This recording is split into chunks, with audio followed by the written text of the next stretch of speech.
बिस्मिल्लाहिर्रहमानिर्रहीम। अस्सलाम वालेकुम स्टूडेंट्स, मैं आपका टीचर ज़फ़र अली शाह एक नए टॉपिक के साथ हाजिर हूँ।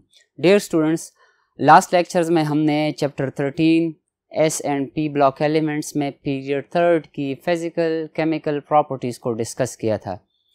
आज उसी सिलसिले को आगे बढ़ाते हैं और आज जो डिस्कशन हम करेंगे डियर स्टूडेंट्स वो है properties of chlorides of period third elements. Period third elements जिसमें से सोडियम है, मैग्नीशियम है, एल्यूमिनियम है, सिलिकॉन है, सल्फ़र है, फास्फोरस है, क्लोरीन और आर्गान है। आर्गान को हम एक्सक्लूड करते हैं इस कैटेगरी से क्योंकि आर्गान जो है बॉन्ड नहीं बनाता। बाकी जितने भी एलिमेंट्स हैं उनकी क्लोराइड्स की प्रॉपर्टीज़ यहाँ पर इंशाल्लाह डिस्कस होगी। डियर स्टूडेंट्स, आप एक टेबल ऑब्ज़र्व कर रहे हैं, एग्जैक्टली इसी तरह का एक टेबल आपकी किताब में मौजूद है सेकेंड ईयर की केमिस्ट्री में, इसी टॉपिक के हेडिंग के अंडर। रेड कलर्स में आप देख सकते हैं डियर स्टूडेंट्स के फार्मूला ऑफ क्लोराइड है। जैसे हम डिस्कस कर रहे हैं पीरियड थर्ड को, तो इसमें सोडियम क्लोराइड होगा, मैग्नीशियम क्लोराइड होगा, एल्यूमिनियम का क्लोराइड होगा, सिलिकॉन का होगा, फास्फोरस का होगा। ठीक है स्टूडेंट्स, क्लोरीन तो क्लोरीन के साथ बॉन्ड नहीं बना सकता क्योंकि क्लोरीन ऑलरेडी एक मॉलिक्यूल है। अब सिंगल क्लोरीन मॉलिक्यूल तो बन सकता है लेकिन क्लोरीन मॉलिक्यूल आपस में रिएक्शन नहीं कर सकते। डियर स्टूडेंट्स, सबसे पहले जो पीरियड थर्ड एलिमेंट का मेंबर है सोडियम, अगर वो क्लोरीन के साथ बॉन्ड बनाएगा, आयोनिक बॉन्ड बनाएगा, सोडियम क्लोराइड मैग्नीशियम क्लोराइड बनाएगा हमारे पास। पहले दोनों मेंबर्स जो हैं ये सॉलिड फिजिकल स्टेट में होंगे। टेम्परेचर कंडीशंस बताए गए हैं हमें कि at 20 degree Celsius both the solids are in both the chlorides are in solid state. Dear students, ये याद रखें कि हमारे पास जो मेटल्स हैं उनके जो क्लोराइड्स बन जाते हैं they are ionic in nature. अब अगर आयोनिक इन नेचर है तो इनमें फोर्सेस ऑफ अट्रैक्शन जो होंगी स्ट्रांग होंगी। As a result melting points और बॉइलिंग पॉइंट्स भी हाई होंगे। जैसे आप ऑब्जर्व कर सकते हैं कि melting point of solid sodium chloride 801 degree Celsius, इसी तरह मैग्नीशियम क्लोराइड के लिए 708 है। डियर स्टूडेंट्स, अगर हम एल्यूमिनियम क्लोराइड की बात करें तो एल्यूमिनियम क्लोराइड जो है AlCl3 केमिकल फार्मूला है इसका, लेकिन सॉलिड स्टेट में ये एक डायमर की फॉर्म में एग्जिस्ट करता है।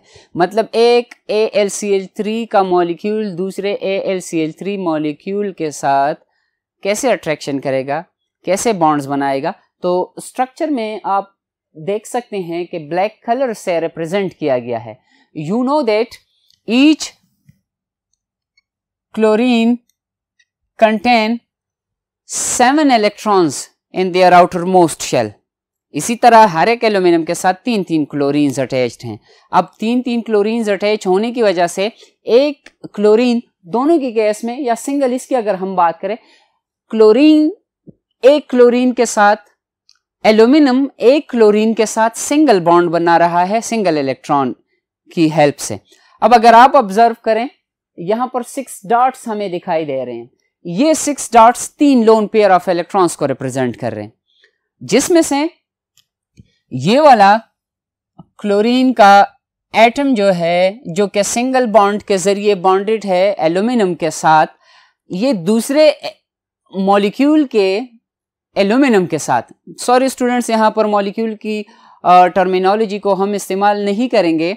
डियर स्टूडेंट्स, एल्यूमिनियम क्लोराइड की केस में अगर हम ऑब्जर्व करें, एल्यूमिनियम क्लोराइड जो है सॉलिड स्टेट में ये in the form of dimer exist करेगा। अब एक AlCl3 का एक क्लोरीन दूसरे AlCl3 के एल्यूमिनियम के साथ इलेक्ट्रॉन्स को शेयर करने की कोशिश करेगा। क्यों? इसलिए क्योंकि एल्यूमिनियम पर पॉजिटिव चार्ज डेंसिटी ज्यादा है, जिसकी वजह से इसमें कोवेलेंट नेचर आ जाएगा।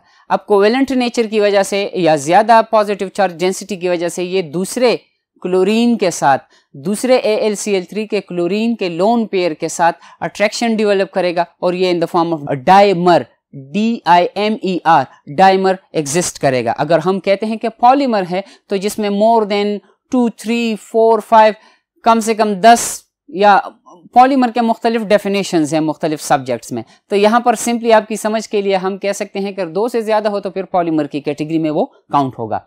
Dear students, the physical state of aluminium chloride is solid.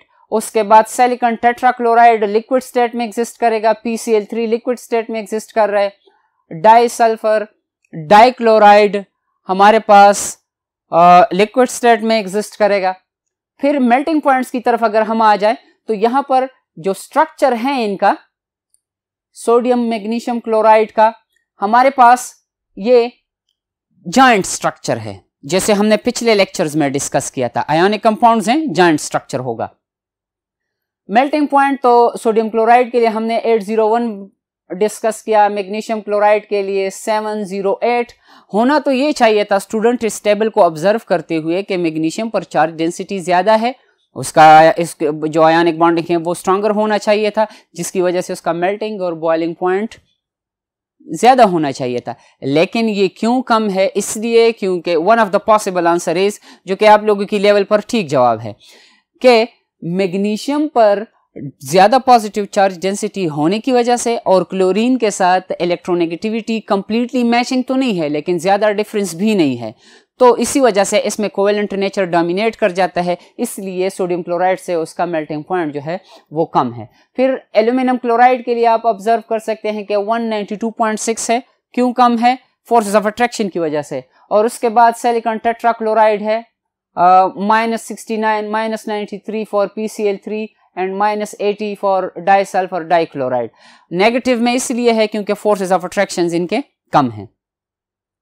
Boiling points की अगर हम बात करें तो जैसे अगर मेल्टिंग पॉइंट कम होगा या ज्यादा होगा, as a result boiling point भी कम ज्यादा पॉसिबल है। तो सीरीज को ऑब्जर्व करते हैं कि boiling point of sodium chloride is 1465, magnesium chloride 1418, aluminium chloride 423, silicon tetrachloride 57, phosphorus chloride की केस में 74 और सल्फर के क्लोराइड्स की केस में 136 डिग्री सेल्सियस है। Electrical conductivity in liquid state, हम देखते हैं कि ये सब्सटेंसेस लिक्विड स्टेट में इलेक्ट्रिकल कंडक्टिविटी शो करते हैं या नहीं।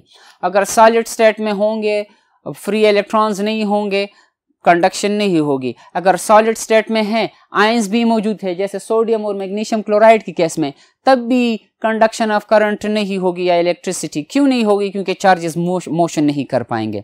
लिक्विड स्टेट की अगर हम बात करें तो लिक्विड स्टेट में दोनों जो है ये कंडक्टेंस शो करेंगे, गुड कंडक्टेंस, सोडियम और मैग्नीशियम क्लोराइड। एल्यूमिनियम क्लोराइड की केस में कंडक्टेंस वेरी पुअर, मतलब ना होने के बराबर है, ऑलमोस्ट जीरो। और बाकी तीन जो क्लोराइड्स हैं नील, नो इलेक्ट्रिकल कंडक्टेंस। स्ट्रक्चर जो है, पहले 2 मेंबर्स इस पीरियड के जिनके क्लोराइड्स जॉइंट स्ट्रक्चर हैं और बाकी जितने भी है मॉलिक्यूलर स्ट्रक्चर हैं। मॉलिक्यूलर स्ट्रक्चर पॉसिबल है इनका, सिंपल यूनिट्स होंगे। अगर हम जॉइंट मॉलिक्यूलर स्ट्रक्चर की बात करेंगे सिलिकॉन की केस में, तो वो ऑक्साइड की केस में हम बात कर रहे थे। Dear student, this is chloride.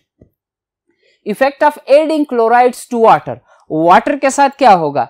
Radially dissolves, मतलब यह है कि मैग्नीशियम और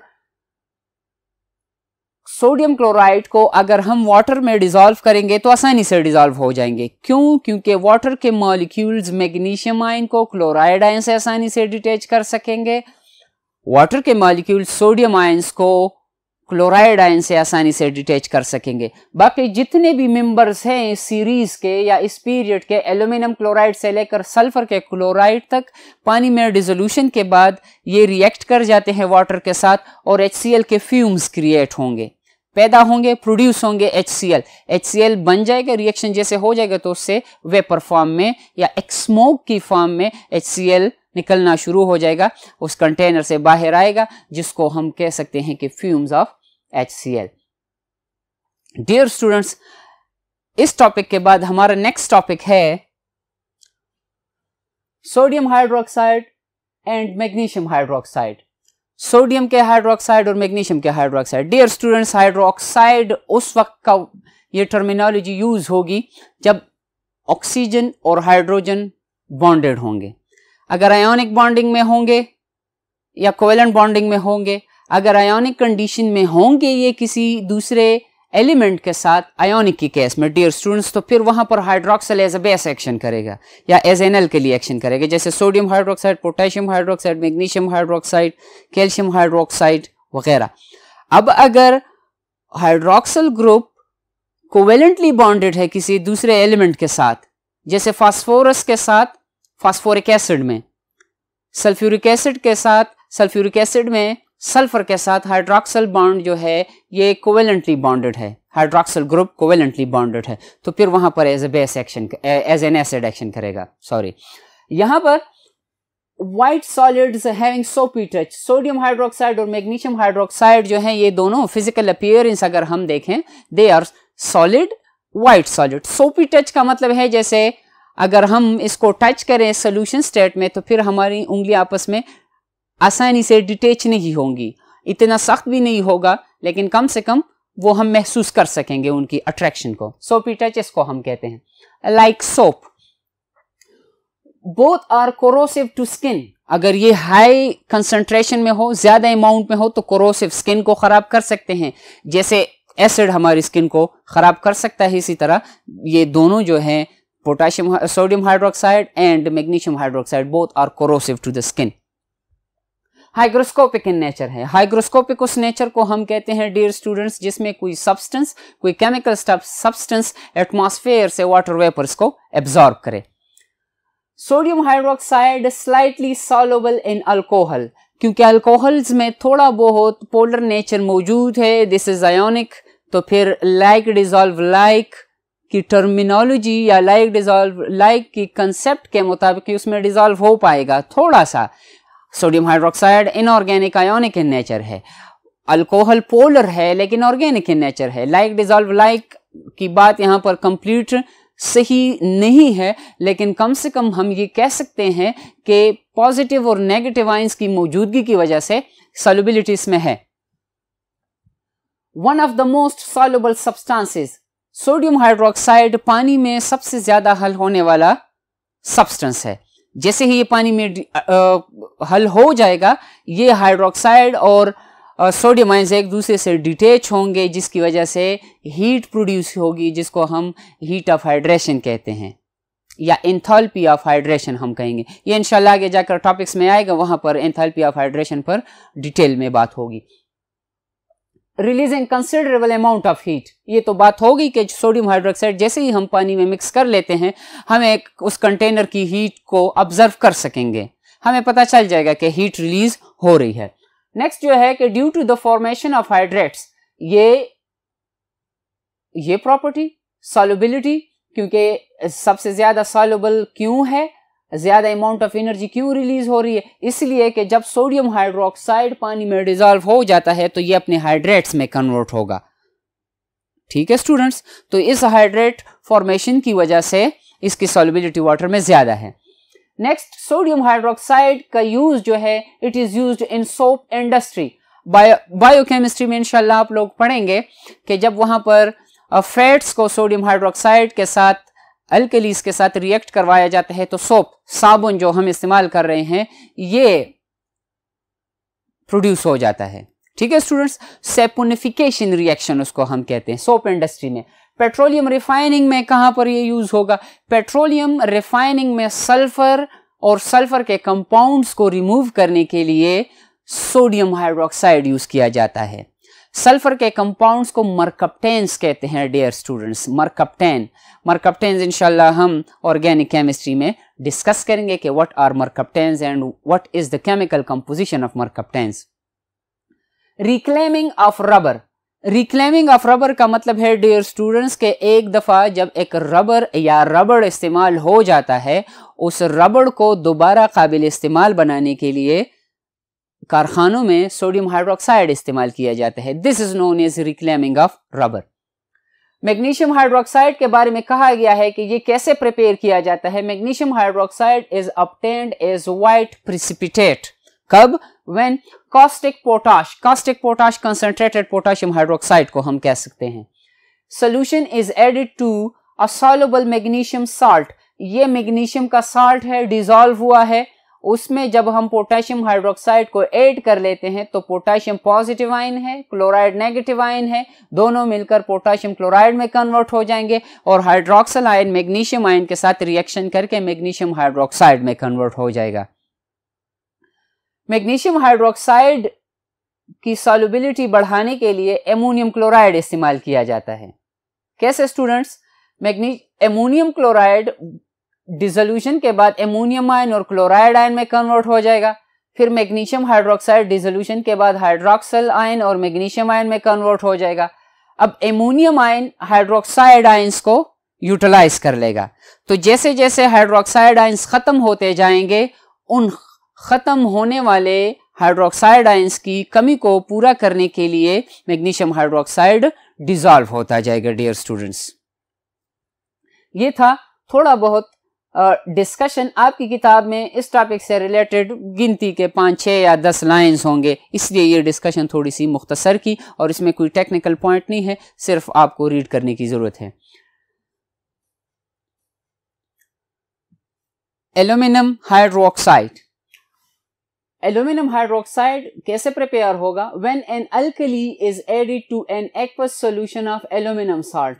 हमने एल्यूमिनियम साल्ट को वाटर में डिसॉल्व किया है। डियर स्टूडेंट्स, अगर एल्यूमिनियम या किसी भी साल्ट को अगर हम वाटर में डिसॉल्व करें, सॉल्वेंट हमारा वाटर होगा, तो फिर हम उसको एक्वस सॉल्यूशन कहेंगे। तो हमारे पास एल्यूमिनियम हाइड्रोक्साइड प्रेसिपिटेट होगा। प्रेसिपिटेट जब किसी केमिकल रिएक्शन में इनसॉल्युबल मैटर बन जाता है, चाहे वो बॉटम में बैठ जाए या उस रिएक्शन मिक्सचर के टॉप पर फ्लोट करे, तो उसको हम प्रेसिपिटेट कहते हैं। स्टूडेंट्स, डियर स्टूडेंट्स, रिएक्शन होगा एल्यूमिनियम सल्फेट जब एमोनियम हाइड्रोक्साइड के साथ रिएक्शन करेगा, तो प्रोडक्ट हमारे पास एल्यूमिनियम हाइड्रोक्साइड का बनेगा और एमोनियम सल्फेट बनेगा। फिर उसके बाद कि this hydroxide is soluble in acids and caustic alkalis. Caustic alkalis का मतलब यह है कंसंट्रेटेड अल्कलीज। फर्स्ट ग्रुप के हाइड्रोक्साइड्स को हम अल्कलीज कह सकते हैं, सेकंड ग्रुप के inorganic bases are all alkalis. Forming aluminates. अब एल्यूमिनियम हाइड्रोक्साइड जब सोडियम हाइड्रोक्साइड के साथ रिएक्शन करेगा, तो प्रोडक्ट हमारे पास सोडियम टेट्राहाइड्रोक्सो एल्यूमिनेट बनेगा। लास्ट लेक्चर में इसकी नॉमेनक्लेचर मैंने आपके साथ डिस्कस किया था, क्योंकि ये सेकंड चैप्टर से है, आपका चैप्टर 14, तो इसलिए नॉमेनक्लेचर की डिटेल में मैं नहीं जाऊंगा, जस्ट मैंने आपको नाम बता दिया। डियर स्टूडेंट्स, मैं रिपीट करता चलूं, sodium tetrahydroxo aluminate. Aluminum hydroxide can also be prepared by the hydrolysis of aluminum chloride. Aluminum chloride की जब हम हाइड्रोलिसिस करेंगे, हाइड्रोलिसिस हाइड्रा वाटर से, लाइसिस ब्रेकडाउन, जब एल्यूमिनियम क्लोराइड को हम वाटर में डिसॉल्व कर लेंगे by the passage of current, aluminium hydroxide बनेगा। ठीक है स्टूडेंट्स, और रिस्पेक्टिव एसिड बनेगा।